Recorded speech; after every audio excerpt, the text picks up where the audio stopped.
ನಮಸ್ತೆ ಮಕ್ಕಳೇ. ಈ ಸೆಷನಲ್ಲಿ ಅಂದರೆ ಸೆಷನ್ ನಂಬರ್ 21ನಲ್ಲಿ BBA ಸ್ಟೂಡೆಂಟಿಗೆ ಟೆಕ್ನಿಕ್ಸ್ ಫಾರ್ ಬಿಸ್ನೆಸ್ ಡಿಸಿಷನ್ 2 ಬರ್ತದೆ. 6th ಸೆಮಿಸ್ಟರ್ಗೆ calculation of regression equations under grouped data ಅಂತ ಹೇಳಿದಾಗ ನಾವು ಟೇಬಲ್ ರಿಗ್ರೆಷನ್ ತೆಗೆದುಕೊಳ್ತೇವೆ ಅಥವಾ ಗ್ರೂಪ್ಡ್ ಡಾಟಾ ಅಂತೇಳಿ ಕರಿತೇವೆ, ಅಥವಾ ನಾವು ಇದನ್ನು ಏನಂತ ಕರಿತೇವೆ ಅಂತ ಹೇಳಿದ್ರೆ ಡೆರಿವೇಟಿವ್ ಟೇಬಲ್ ಅಂತೇಳಿ ಕರಿತೇವೆ. ಈ ಡೆರಿವೇಟಿವ್ ಟೇಬಲ್ಸಲ್ಲಿ ಕೂಡ ಮಾಡ್ತಾ ಬರ್ತೇವೆ ಅಂತ ಹೇಳ್ತೇವೆ. ನಾವು ಲಾಸ್ಟ್ ಸೆಷನಲ್ಲಿ ಮಾಡಿದಾಗ ಅದು ಸಿಂಪಲ್ ರಿಗ್ರೆಷನ್ಸ್ ಮಾತ್ರ ಕ್ಯಾಲ್ಕುಲೇಟ್ ಮಾಡಿದ್ವಿ. ಇಲ್ಲಿ ನಾವು ಟೇಬಲ್ ರಿಗ್ರೆಷನ್ ಈಕ್ವೇಷನ್ಸನ್ನು ಕ್ಯಾಲ್ಕುಲೇಟ್ ಮಾಡ್ತಾ ಬರ್ತೇವೆ. ಇಲ್ಲಿ calculation of regression equations and ಈ coefficient and equations under grouped data nothing but table regression nothing but table correlation ಹೇಗೆ ಮಾಡಿದ್ದೇವೆ ಅದೇ ಥರ ಇಲ್ಲೂ ಕೂಡ ಕ್ಯಾಲ್ಕುಲೇಟನ್ನು ಮಾಡ್ತಾ ಬರ್ತೇವೆ. ಲರ್ನಿಂಗ್ ಆಬ್ಜೆಕ್ಟಿವ್ಸ್ ಏನು ಬರ್ತದೆ ಅಂದರೆ these concept help the students to be familiarized with the illustrations on regression. Student will know about the regression equations of grouped data. This helps the students to understand the coefficient of regression and find the correlation coefficient based on regressions ಅನ್ನು ನಾವಿಲ್ಲಿ calculate ಮಾಡ್ತೇವೆ. Session outcome ಅಂತ ಹೇಳಿದಾಗ by the end of this session students should be able to understand the concept of regression equation of grouped data, nothing but table data. The student should also be able to express their opinion regarding the coefficient of regression and the probable value of x or y. ಇಲ್ಲಿ ನಿಮಗೆ ಒಂದು ಪ್ರಾಬ್ಲಮನ್ನು discuss ಮಾಡ್ತೇವೆ. ಈಗ calculation of regression equation under table or grouped data. Obtain the two regression equations, estimate the probable sales of a firm which earns a profit of rupees 40,000 and the values of correlation coefficient. ಅಂದರೆ ನಾವು 40,000 profits earn A profit 40,000 profit ಮಾಡಬೇಕಾದ್ರೆ ಎಷ್ಟು sales ಇರ್ತದೆ ಅದನ್ನು estimate ಮಾಡಬೇಕು ಕೊನೆಯಲ್ಲಿ. ಅದರ ಜೊತೆಗೆ ಕಾರಲೇಷನ್ ಕೋಎಫಿಷಿಯಂಟನ್ನು ಕೂಡ ನಾವಿಲ್ಲಿ ಎಸ್ಟಿಮೇಷನ್ನ ಮಾಡಬೇಕು. ನಿಮಗಿಲ್ಲಿ ಸೇಲ್ಸ್ ಒಂದು ಕಡೆ ಕೊಟ್ಟಿದ್ದಾರೆ, ಪ್ರಾಫಿಟ್ ಅರ್ನರನ್ನು ಕೊಟ್ಟಿದ್ದಾರೆ. ಸೇಲ್ಸ್ ಅಂದರೆ it is taken as X ಅಂತ ಕನ್ಸಿಡರ್ ಮಾಡ್ತೇವೆ, ಪ್ರಾಫಿಟ್ ಅರ್ನರ್ ಅಂತ ಹೇಳಿದ್ರೆ ಅದು ವೈ ಅಂತೇಳಿ ಕನ್ಸಿಡರ್ ಮಾಡ್ತೇವೆ. ಇಲ್ಲಿ ನಾವು ಟೇಬಲ್ಸನ್ನು ತೆಗೆದುಕೊಂಡಿದ್ದೇವೆ 10 to 19, 20 to 29, 30 to 39, 40 to 49, 50 to 59 and 60 to 69 ಬರ್ತದೆ. And profit earned is year 68, 63, 58, 53, 48 and 43. Again ಇಲ್ಲಿ ಫ್ರೀಕ್ವೆನ್ಸೀಸನ್ನು ಕೊಟ್ಟಿದ್ದೇವೆ. ಇನ್ ದ ಫಸ್ಟ್ ಕೇಸಸಲ್ಲಿ 30 to 39ಗೆ 4, 5, 3 ಬರ್ತದೆ. ಆ್ಯಂಡ್ 63 ಪ್ರಾಫಿಟನ್ನು ಅರ್ನ್ ಮಾಡಬೇಕಾದ್ರೆ ನಾವಲ್ಲಿ 5, ಎಗೇನ್ 5, 3 ಮತ್ತು 5 ಈ ಥರ ನಾವು ಗ್ರೂಪ್ಡ್ ಡಾಟಾ ಅಥವಾ ಟೇಬಲನ್ನು ಮಾಡ್ಕೊಂಡಿದ್ದೇವೆ. ಈ ಟೇಬಲ್ನಲ್ಲಿ ನಾವು ಎಕ್ಸ್ ಅನ್ನು ಏನಂತ ಕನ್ಸಿಡರ್ ಮಾಡ್ತೇವೆ ಅಂದರೆ ಸೇಲ್ಸ್ ಅಂತೇಳಿ ಕನ್ಸಿಡರ್ ಮಾಡ್ತೇವೆ. ವೈ ಅಂತ ಹೇಳಿದ್ರೆ ಪ್ರಾಫಿಟನ್ನು ಏನು ಅರ್ನ್ ಮಾಡಿದ್ದೇವೆ ಅದನ್ನು ನಾವಿಲ್ಲಿ ಕನ್ಸಿಡರ್ ಮಾಡ್ತೇವೆ. Sales is nothing but X ಇದು. ಸೊ ಇಲ್ಲಿ ಕ್ಲಾಸ್ ಇಂಟರ್ವಲ್ಸನ್ನು ತೆಗೆದುಕೊಂಡೆ. ನಾನು ಆಲ್ರೆಡಿ ಹೇಳಿದೆ 10 to 19, 20 to 29, 30 to 39, 40 to 49 as well as 50 to 59 and 60 to 69. ಇದಕ್ಕೆ ನಾವೇನು ಮಾಡಬೇಕು ಅಂದರೆ ಮಿಡ್ ವ್ಯಾಲ್ಯೂ ಎಕ್ಸ್ ಅನ್ನು ಮಾಡಬೇಕು. ಮಿಡ್ ಎಕ್ಸ್ ಅಂತೇಳಿ ಕರಿತೇವೆ ಅದನ್ನು. ಮಿಡ್ ವ್ಯಾಲ್ಯೂ ಎಕ್ಸ್ ಅಂತ ಹೇಳಿದ್ರೆ 10 ಮತ್ತು 19ಗೆ ಡಿಫ್ರೆನ್ಸ್ ಎಷ್ಟು ಬರ್ತದೆ? 9 ಬರ್ತದೆ. 9 ಡಿವೈಡ್ ಬೈ 2 ಅಂತ ಹೇಳಿದ್ರೆ ಎಷ್ಟು ಬರ್ತದೆ? 4.5 ಬರ್ತದೆ. ಆ 4.5ಅನ್ನು ಲೋಯರ್ ಕ್ಲಾಸ್ ಲಿಮಿಟ್, ಇದನ್ನು ಲೋಯರ್ ಕ್ಲಾಸ್ ಲಿಮಿಟ್ ಅಂತ ಕರಿತೇವೆ, ಇದನ್ನು ಅಪ್ಪರ್ ಕ್ಲಾಸ್ ಲಿಮಿಟ್ ಅಂತ ಕರಿತೇವೆ. ಆಲ್ರೆಡಿ ನೀವು ಇದನ್ನು last semester nothing but 5th ಸೆಮಿಸ್ಟರ್ಸಲ್ಲಿ ಟೇಬಲನ್ನು ಮಾಡಿಸಿದ್ದೇವೆ. ಆಗ ಆ 4.5ಅನ್ನು ಏನು ಮಾಡಬೇಕು? ಲೋಯರ್ ಕ್ಲಾಸ್ ಲಿಮಿಟಿಗೆ ಆ್ಯಡ್ ಮಾಡಿದಾಗ ವಿ ಆರ್ ಗೆಟಿಂಗ್ ದ 14.5 ಬರ್ತದೆ. In the same way 20 plus 4.5 ಅಂದರೆ 24.5, 34.5, 44.5, 54.5 ಆ್ಯಂಡ್ 64.5 ಬರ್ತದೆ. Next in the same way ನಾವೇನು ಮಾಡ್ತೇವೆ ಅಂತ ಹೇಳಿದ್ರೆ ಡಿ ಎಕ್ಸ್ ಮತ್ತು ಡಿ ವೈ. ಈಗ ಆಲ್ರೆಡಿ ವೈ ವ್ಯಾಲ್ಯೂಸ್ ಹೇಳಿದ್ರೆ 68, 63, 58, 53 ಮತ್ತು 48, 43 ಬಂತು ಅಂದರೆ ಇಲ್ಲಿ ಯಾವುದೇ ಕ್ಲಾಸ್ ಇಂಟರ್ವಲ್ಸ್ ಇಲ್ಲ, ಡೈರೆಕ್ಟಾಗಿ ಅಮೌಂಟನ್ನು ಅವರೇ ಕೊಟ್ಟಿದ್ದಾರೆ. ಆಗ ನಾವು ಅದಕ್ಕೆ ಏನು ಮಾಡಬೇಕು? ಡಿ ವೈ ಅಂತೇಳಿ ಮಾಡ್ಕೋಬೇಕು. ಡಿ ವೈ ಅಂದ ಸೆನ್ಸ್ ನಾವು ಯಾವುದೋ ಒಂದು ವ್ಯಾಲ್ಯೂಸನ್ನು 58 ತೆಗೆದುಕೊಂಡಿದ್ದೇವೆ ಅಂತ ಇಟ್ಕೊಳ್ಳಿ. 58ಅನ್ನು ನಾವು ತೆಗೆದುಕೊಂಡಿದ್ದೇವೆ ಅಂತ ಹೇಳಿದಾಗ ಅದು ಅಸ್ಯೂಮ್ಡ್ ಮೀನ್ ಆಯಿತು. D y equals x minus y minus a ಅಂತೇಳಿ ಕರೀತೇವೆ. ವೈ ಮೈನಸ್ ಎ ಅಂತೇಳಿ ಕರಿತೇವೆ. ಅದನ್ನು ಏನು ಮಾಡಬೇಕು? ಎಗೇನ್ ನಾವು ಇಲ್ಲಿ ಕ್ಲಾಸ್ ಇಂಟರ್ವಲ್ಸ್ ನೋಡ್ತಾ ಬಂದರೆ 68 ಮತ್ತು 63, ದೆನ್ 63 ಮತ್ತು 58, 58 ಮತ್ತು 53, 53 ಮತ್ತು 48, 48 ಮತ್ತು 43ಗೆ ಕ್ಲಾಸ್ ಇಂಟರ್ವಲ್ಸ್ನ ಡಿಫ್ರೆನ್ಸ್ ಎಷ್ಟಿದೆ ಅಂದರೆ 5 ಡಿಫ್ರೆನ್ಸಸ್ ಬರುತ್ತೆ. 5 ಡಿಫ್ರೆನ್ಸ್ ಹೇಗೆ ಅಂದರೆ 68 ಮೈನಸ್ 63 ಅಂದರೆ ಡಿಫ್ರೆನ್ಸ್ ಎಷ್ಟದು?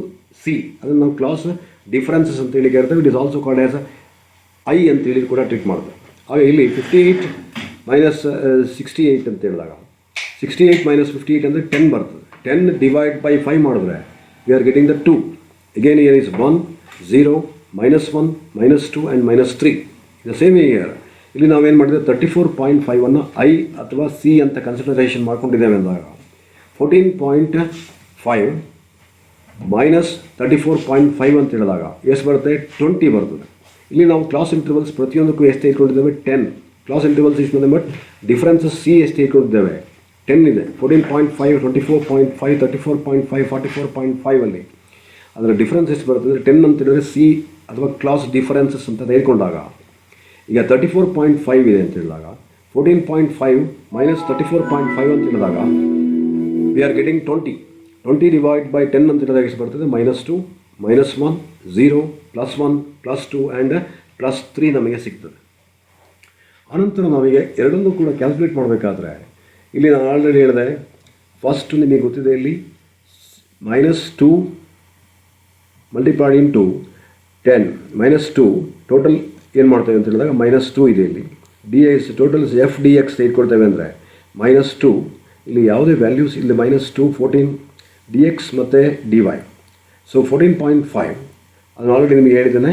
ಡಿ ಎಕ್ಸ್ -2 ಅಂತ ಹೇಳಿದಾಗ ಸೊ -2 ಎಫ್ ಡಿ ಎಕ್ಸ್ ಮಾಡಿ ಎಷ್ಟು ಬರ್ತದೆ ಅಂತ ಹೇಳಿದ್ರೆ -38 ಬರ್ತದೆ.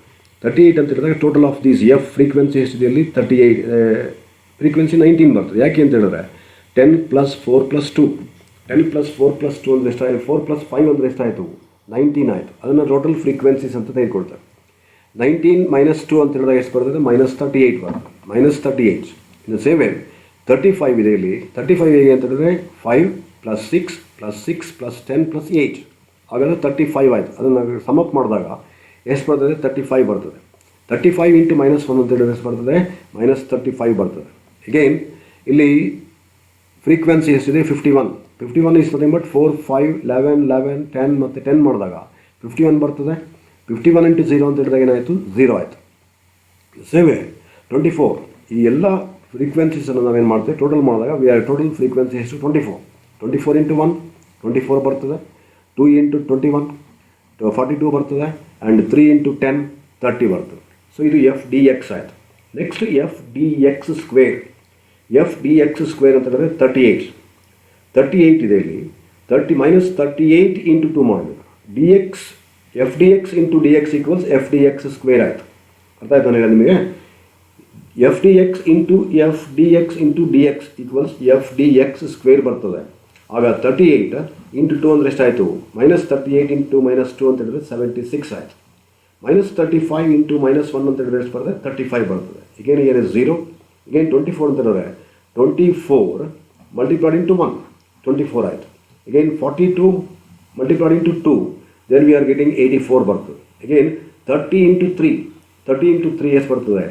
90 ಬರ್ತದೆ. ಸೊ 30 ಇಂಟು 3 ಅಂತ ಹೇಳಿದ್ರೆ 90 ಬರ್ತದೆ. ಸೊ ಅಥವಾ ಇನ್ನೂ ಕೂಡ ನೀವು ವೆರಿ ಸಿಂಪಲ್ ಅಂದರೆ 3 ಇಂಟು 3 ಅಂದರೆ ಎಷ್ಟಾಯಿತು? 9 ಆಯಿತು. 9 ಇಂಟು 10 ಅಂದರೆ ಎಷ್ಟಾಗುತ್ತೆ? 90 ಆಗುತ್ತೆ. ಅದೇ ಥರ ಎರಡು ಯಾವ ಥರ ಕೂಡ ಮಾಡ್ಬೋದು. ಆನಂತರದಿಂದ ಸೇಮ್ ವೇ ವೈ ವ್ಯಾಲ್ಯೂಸಲ್ಲಿ ನಾವೀಗ ಟೋಟಲ್ ತೆಗೆದುಕೊಂಡಿದ್ದೇವೆ. ಅಂದರೆ ಟೋಟಲ್ ಫ್ರೀಕ್ವೆನ್ಸಿ ತೆಗೆದುಕೊಂಡಿದ್ದೇವೆ. ಕಾಲಮ್ ವೈಸಲ್ಲಿ 68ಗೆ ಟೋಟಲ್ ಎಷ್ಟು ಅಂತ ಹೇಳಿದ್ರೆ ಫ್ರೀಕ್ವೆನ್ಸಿ ಎಷ್ಟು? 12, 18, 39, 32, 37 ಆ್ಯಂಡ್ 22. 12 ಬಂತು ಅಂದರೆ 4 + 5 + 3 12. 5 + 5 + 3 + 5 ಅಂದರೆ ಎಷ್ಟು? 18. ಅಗೇನ್ 10, 6, 11, 5, 3, 3 ಅಂತ ಹೇಳಿದಾಗ ಎಷ್ಟು? 39. 4, 6, 11, 5, 3, 3 ಅಂತ ಹೇಳಿದಾಗ ಎಷ್ಟು? 32. ಎಲ್ಲವನ್ನು ಟೋಟಲ್ ಮಾಡಿದಾಗ ಟೋಟಲ್ ಫ್ರೀಕ್ವೆನ್ಸಿ ನಮಗೆ ಸಿಗ್ತದೆ. 37 ಇದೆ ಆ್ಯಂಡ್ 22 ಇದೆ. ಈ ಟೋಟಲ್ ಫ್ರೀಕ್ವೆನ್ಸೀಸ್ ಟೋಟಲ್ ಮಾಡಿದಾಗ n ಈಕ್ವಲ್ಸ್ 160. ಟೋಟಲ್ ಏನಾಗುತ್ತೆ ಅಂದರೆ 160 n ನಮಗೆ ಸಿಗುತ್ತೆ. ಈಗ ನಾವು ಎಫ್ ಡಿ ವೈ ಅಂದರೆ ಡಿ ವೈ ಅನ್ನು ಆಲ್ರೆಡಿ ಕ್ಯಾಲ್ಕುಲೇಟ್ ಮಾಡಿದ್ದೇನೆ. 2 ಇಂಟು 12 24 ಬರ್ತದೆ. 1 ಇಂಟು 18 ಬರ್ತದೆ. 0 ಇಂಟು 39 0 ಬರ್ತದೆ. -1 ಇಂಟು 32 -32 ಬರ್ತದೆ.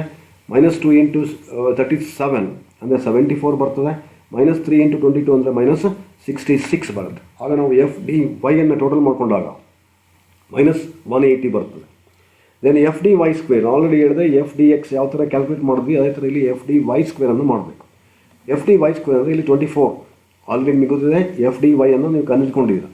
24 ಇಂಟು -2 24 ಇಂಟು 2 24 ಇಂಟು 2 ಅಂದರೆ ಎಷ್ಟಾಯಿತು? 48 ಆಯಿತು.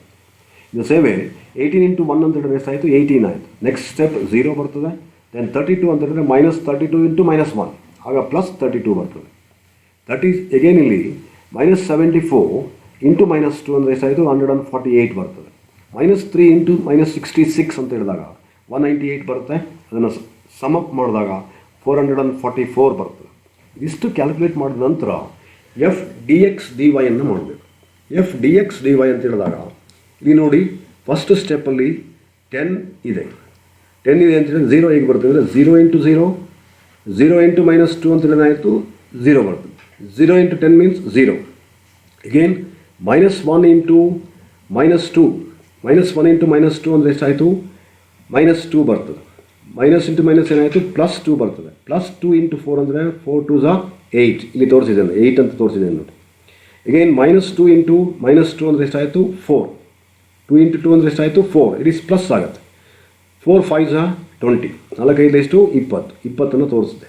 ಇದೇ ಸ್ಟೆಪ್ಪಲ್ಲಿ ಅಗೇನ್ ನೆಕ್ಸ್ಟ್ ಹಾಗೆ ನೋಡ್ತಾ ಬಂದರೆ ಸೆಕೆಂಡ್ ಫ್ರೀಕ್ವೆನ್ಸಿ ತೆಗೆದುಕೊಂಡಾಗ ಇಲ್ಲಿ ಫಸ್ಟ್ ಒನ್ ಯಾವುದೇ ವ್ಯಾಲ್ಯೂಸ್ ಇಲ್ಲ. ಸೆಕೆಂಡ್ ಒನ್ನಲ್ಲಿ 1 ಇದೆ. -1 ಇಂಟು +1. -1 ಇಂಟು +1 ಅಂದರೆ ಏನಾಯಿತು -1 ಬರ್ತದೆ. -1 ಇಂಟು 5 ಅಂದರೆ -5 ಆಯಿತು. ಅದೇ ಥರ 0 ಇಂಟು -1 0 ಬರ್ತದೆ. ಅಗೇನ್ -1 ಇಂಟು -1 ಮಲ್ಟಿಪ್ಲೈಡ್ ಇಂಟು 0 ಅಂದರೆ ಏನಾಯಿತು 0 ಬರುತ್ತೆ. 0 ಇಂಟು 11 ಅಂತ ಹೇಳಿದ್ರೆ ಏನೇನು ಬರುತ್ತೆ ಇಲ್ಲಿ 0 ಬರ್ತದೆ. ಇದು ಸೇವೆ ಈ ಸ್ಟೆಪ್ಸ್ ಮಾಡ್ಕೊಂಡಾಗ ಫೈನಲ್ ಆನ್ಸರ್ ನಮಗೆ ಡಿ ಎಕ್ಸ್ ಡಿ ವೈ ಪ್ರತಿಯೊಂದು ಸ್ಟೆಪ್ಸನ್ನು ಅದೇ ಥರ ನಾವು ಕ್ಯಾಲ್ಕುಲೇಟ್ ಮಾಡ್ಕೊಂಡಾಗ you get the values of d x d y. Then ಇಲ್ಲಿ ನಾವು ಏನು ಬ್ರ್ಯಾಕೆಟಲ್ಲಿ ಬರೆದಿದ್ದೇವೆ ಆ ಬ್ರ್ಯಾಕೆಟಲ್ಲಿರುವಂಥ ಅಮೌಂಟನ್ನು ಟೋಟಲ್ ಮಾಡ್ತಾ ಬರಬೇಕು. ಇಲ್ಲಿ ನೋಡಿ 0 ಇದೆ, 8 ಇದೆ ಮತ್ತು 20 ಇದೆ ಅಂದರೆ 0 + 8 + 20 ಅಂದರೆ ಎಷ್ಟಾಯಿತು 28 ಆಯಿತು. ಅಗೇನ್ -5 0 6 20 24 ಅಂತ ಹೇಳಿದ್ರೆ ಯು ಗೆಟಿಂಗ್ +45 ಬರುತ್ತೆ. ಅಂದರೆ 24 + 20 + 6 -5 ಮಾಡಬೇಕು. 5 ಏನು ಮಾಡಬೇಕು ನಾವಲ್ಲಿ ಮೈನಸ್ ಮಾಡಬೇಕು. ಆಗ 45 ಬರ್ತದೆ. ಇಲ್ಲಿ ಎಲ್ಲದೂ ಕೂಡ 0 ಇದೆ. ಆದ್ದರಿಂದ final step is year 0. Again last ಸ್ಟೆಪ್ಪಲ್ಲಿ -6 ಹೇಗೆ ಅಂದರೆ ಇಲ್ಲಿ -8 ಇದೆ, -8 ಇದೆ, -5 ಇದೆ, 0 ಇದೆ, 3 ಇದೆ ಮತ್ತು 10 ಇದೆ. 10 + 3 13 ಆಯಿತು. ಅಗೇನ್ ಇಲ್ಲಿ 8 ಪ್ಲಸ್ ಇದು 8 ಮತ್ತು 8 ಮತ್ತು 5 ಇದು ಮೈನಸ್ ಇರೋದ್ರಿಂದ ಈಗ ಫೈನಲ್ ಆನ್ಸರ್ ಎಷ್ಟು ಬರುತ್ತೆ -6 ಬರ್ತದೆ. ಅಗೇನ್ -8 -39 ಬರುತ್ತೆ. Therefore sigma d x d y 20 ಎರಡು ಕಡೆ ಟೋಟಲ್ ಮಾಡಿದಾಗಲೂ ಕೂಡ ಅದು ಡಿ ಎಕ್ಸ್ ಡಿ ವೈ ಯಾವತ್ತೂ ಕೂಡ ಟೇಬಲ್ ಕಾರ್ಲೇಷನ್ ಅಥವಾ ಟೇಬಲ್ ರಿಗ್ರೆಷನಲ್ಲಿ ಏನಿರಬೇಕು ಅಂದರೆ ಎರಡು ಕೂಡ ಈಕ್ವಲ್ ಇರಬೇಕು. ಇಲ್ಲೂ ಕೂಡ 20 ಇದೆ, ಇಲ್ಲೂ ಕೂಡ 20 ಇದೆ. ಈ ಥರ ಟೇಬಲನ್ನು ನಾವು ಅಸೈನ್ಮೆಂಟನ್ನು ಮಾಡ್ಕೊಂಡಿದ್ದಾಯಿತು. ನೆಕ್ಸ್ಟ್ ನಾವೇನು ಮಾಡಬೇಕು ಅಂತ ಹೇಳಿದ್ರೆ ರಿಗ್ರೆಷನ್ ಈಕ್ವೇಷನ್ಸ್ಗೆ ಫಾರ್ಮುಲಾಸನ್ನು ಅಪ್ಲೈ ಮಾಡಬೇಕು. Regression equation x on y, x - x bar is equals to bxy multiplied into y minus y bar. ನಾವಿಲ್ಲಿ ಕಂಟಿನ್ಯೂಯಸ್ ಸೀರೀಸ್ ಅಥವಾ ಟೇಬಲ್ ಕಾರ್ಲೇಷನ್ಸ್ಗೆ ಅಥವಾ ಟೇಬಲ್ ರಿಗ್ರೆಷನ್ಗೆ ಏನು ಮಾಡ್ತೇವೆ ಅಂದರೆ ಅರ್ಥಮೆಟಿಕ್ ಮೀನನ್ನು ಕ್ಯಾಲ್ಕುಲೇಟ್ ಮಾಡಬೇಕಾದ್ರೆ ಫಾರ್ಮುಲಾ ಸ್ವಲ್ಪ ಚೇಂಜ್ ಆಗುತ್ತೆ. a + sigma d x divide by n multiplied into i. It is nothing but f sigma f D x divide by n into i r c ಅಂತ ಕರೀತೀವಿ. C ಅಥವಾ I ಅಂತ ಹೇಳಿದ್ರೆ class difference ಎಷ್ಟಿದೆ ಅದು ತೆಗೆದುಕೊಳ್ಬೇಕು. x bar equals 34.5 plus 23 divided by 160 into 10. Then x bar equals 35.93 ಬರ್ತದೆ. In the same way, y bar ಕೂಡ ಅಷ್ಟೇ a plus sigma f dy divided by n multiplied into c. 558 minus 180 divided by 160 into 5. Then y bar equals 52.375 ಬರ್ತದೆ. Then ನಾವೀಗ regression ಕೋಎಫಿಷಿಯೆಂಟನ್ನು calculate ಮಾಡಬೇಕು. B X y ಮತ್ತು b y ಎಕ್ಸನ್ನು calculate ಮಾಡಬೇಕು. B X y ಅಂದರೆ formula ನಿಮಗೆ already ಗೊತ್ತಿದೆ, ಲಾಸ್ಟ್ ಸ್ಟೇಜಲ್ಲಿ ಕೂಡ ಹೇಳಿದ್ದೇನೆ ನಾನು. N sigma d x d y minus sigma d x into d y divide by n sigma f D x square f d y square. ಯಾಕೆಂದರೆ ಇಲ್ಲಿ X ತೆಗೆದುಕೊಂಡಾಗ ಏನು ಮಾಡಬೇಕು ನಾವು ಇಲ್ಲಿ ವೈ ತೆಗೆದುಕೊಳ್ಬೇಕು. Sigma f d y whole square sigma f d y whole square ಮಾಡುತ್ತೆ. 160 into 20 minus 23 into minus 180. 16 divided by 160 into 444 minus 180 power of 2 multiplied into C x ಅಥವಾ IX. IX ಅಂದರೆ class differences of X series and IY is nothing but class differences of Y series ತೆಗೆದುಕೊಂಡು 10 divided by 5 ಮಾಡುತ್ತೆ. Then B X Y the final ಸ್ಟೆಪ್ಪಿಗೆ ನಾವು ತೆಗೆದುಕೊಂಡಾಗ ಇವೆಲ್ಲವನ್ನು ಕೂಡ simplification ಮಾಡ್ತಾ ಬರ್ತೇವೆ. ಫೈನಲ್ ಸ್ಟೆಪ್ ಎಷ್ಟು ಬರ್ತದೆ ಅಂದರೆ ಬಿ ಎಕ್ಸ್ ವೈ ಈಕ್ವಲ್ಸ್ 0.378 ಆಯಿತು. Regression equation X on Y regression equation ನಾವು ಬರೀಬೇಕು ಅಂದರೆ X minus X bar is equals to B X Y multiplied into Y minus Y bar. X minus 35.94 ಇದನ್ನು already ನಾನು last ಸ್ಲೈಡಲ್ಲಿ explain ಮಾಡಿದ್ದೇನೆ ಮತ್ತು ascertain ಹೇಗೆ ಮಾಡಿದೆ ಅಂತ ತೋರಿಸಿದ್ದೇನೆ. Equals 0.38 multiplied into y minus 52.38. Then the final step answer is here. X equals 0.38y plus 16.04 ಬರ್ತದೆ. In the same way, second regression equations ಅನ್ನು ಕೂಡ ಮಾಡಬೇಕು. y on x, y minus y bar is equals to byx. by ಅಂತ ಹೇಳಿದಾಗ ನಾವು ಕೆಳಗಡೆ ತೋರಿಸಬೇಕಾದದ್ದು X ವ್ಯಾಲ್ಯೂಸನ್ನು ತೋರಿಸ್ಬೇಕು. y values ಇದೆ ಅಂತ ಹೇಳಿದಾಗ ಏನು ಮಾಡಬೇಕು, ಇಲ್ಲಿ ಎಕ್ಸ್ ವ್ಯಾಲ್ಯೂಸನ್ನು ತೋರಿಸ್ತಾ ಬರಬೇಕು. ಅದೇ ಫಾರ್ಮುಲಾ ಮತ್ತೆ ಅಪ್ಲೈ ಆಗ್ತದೆ. Then 160 into 20 minus 23 into minus 180 divided by 160 multiplied into 309 minus 23 power of 2 5 divided by 10 ಮಾಡ್ತೇವೆ. ಅವೆಲ್ಲವನ್ನು ಕೂಡ ಸಿಂಪ್ಲಿಫಿಕೇಶನ್ ಮಾಡಿದಾಗ b by x equals 0.075 ಬರ್ತದೆ. ಅಗೇನ್ ರಿಗ್ರೆಷನ್ ಈಕ್ವೇಷನ್ಸನ್ನು ಸೇಮ್ ಫಾರ್ಮುಲಾಸನ್ನು ಅಪ್ಲೈ ಮಾಡ್ತೇವೆ. y minus y bar multiplied equals b by x into x minus x bar. ಇವೆಲ್ಲವನ್ನು ಕೂಡ ವ್ಯಾಲ್ಯೂಸನ್ನು ನಾವು ಹಾಕಿದ ನಂತರ final step y equals 0.075x plus 49.67 ಬರ್ತದೆ. ದೆನ್ ಈಗ ನಮಗೆ ಅವ್ರು ಕೇಳಿದ್ದೇನು, estimation of sales that is X when the profit is y is 40,000. 40 profit ಅಂದರೆ y ವ್ಯಾಲ್ಯೂ. y ವ್ಯಾಲ್ಯೂ 40,000 ಇದ್ದಾಗ ಎಕ್ಸ್ ವ್ಯಾಲ್ಯೂ ಎಷ್ಟಾಗುತ್ತೆ ಅಂತ ಕೇಳಿದ್ದಾರೆ. ಆಗ ನಾವು ಎಕ್ಸ್ ಆನ್ ವೈ ರಿಗ್ರೆಷನ್ ಈಕ್ವೇಷನ್ಸನ್ನು ತೆಗೆದುಕೊಳ್ಬೇಕು. ನಮಗೆ ಬೇಕಾಗಿದ್ದು ಎಕ್ಸ್ ವ್ಯಾಲ್ಯೂ. ಅದಕ್ಕೋಸ್ಕರ X on Y regression equation ತೆಗೆದುಕೊಳ್ತೇವೆ. ಇದನ್ನು ಆಲ್ರೆಡಿ ನಾವು ಈ ವ್ಯಾಲ್ಯೂಸನ್ನು ಅಸರ್ಟೈನ್ಮೆಂಟ್ ಮಾಡಿದ್ದೆ. X equal 0.38y plus 16.04. ಅದಕ್ಕೆ ನಾವು ವ್ಯಾಲ್ಯೂಸ್ 40,000 ಅಂದರೆ ಅದನ್ನು 40ಗೆ ಕನ್ವರ್ಟ್ ಮಾಡ್ಕೊಳ್ತೇವೆ. ಅಲ್ಲೆಲ್ಲ ಎಲ್ಲ ವ್ಯಾಲ್ಯೂಸ್ ಕೂಡ ಥೌಸಂಡ್ಸಲ್ಲಿರೋದ್ರೆ ನಾವು ಮೇಲ್ಗಡೆ ತೋರಿಸಿದ್ದೇವೆ. 0.38 into 40 plus 16.04, 15.2 plus 16.04, then 31.24 sales ಇನ್ ಲ್ಯಾಕ್ಸ್ ಅಂತೇಳಿ ಕೊಟ್ಟಿದ್ದಾರೆ. ನಾವು ಸೇಲ್ಸನ್ನು ಲ್ಯಾಕ್ಸಲ್ಲಿ ತೋರಿಸಿದ್ದೇವೆ, ಪ್ರಾಫಿಟನ್ನು ಥೌಸಂಡ್ಸಲ್ಲಿ ತೋರಿಸಿದ್ದೇವೆ. ದೆನ್ ಕಾರ್ಲೇಷನ್ ಕೋಎಫಿಷಿಯಂಟ್ ಏನು ಬರ್ತದೆ ಅಂದರೆ bxy multiplied into byx, square root of 0.075 multiplied into 0.38. The correlation equals 0.169 ಬರ್ತದೆ. ಇದು ಟೇಬಲ್ ಕಾರ್ಲೇಷನ್ನ ಈ ಥರ ಮಾಡೋದು. ಅರ್ಥ ಆಯ್ತಲ್ಲಪ್ಪ? S, thank you.